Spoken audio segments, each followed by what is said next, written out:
just a brief discussion today on what exactly is a meniscus.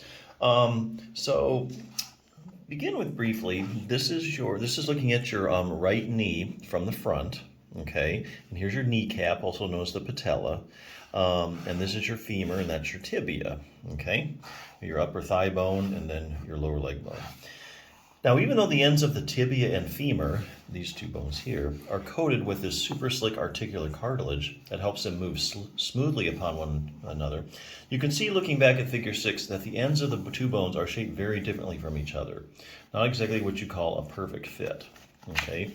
So if we look back briefly here at 6, you can see, yeah, the two bones, they don't really come together. It's not really like a perfect fit. They're just kind of two different looking. See, there's got these little, they call the condyles, and this is kind of flat. So you got these two, like, half circle things, and then you got this flat surface. So it's not exactly what you call a perfect fit.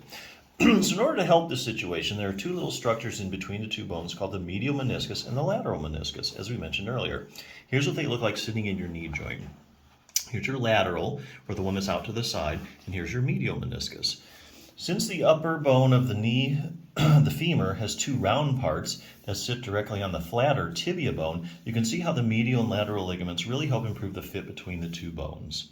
Now that you've seen what the medial and lateral meniscus look like from the front, let's lift up the femur a bit and get a better look at things.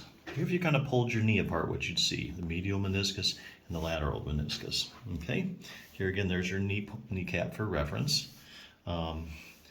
And like the articular cartilage that coats the end of the bones, the medial and lateral meniscus are made of cartilage. However, it's a different kind of cartilage. It's called fibrocartilage. The last bird's eye view reveals just how different the medial and lateral meniscus really are in shape. Okay, there's your lateral one and there's your medial one. So the two are distinct. Both made of fibrocartilage though. So that's your medial and lateral meniscus.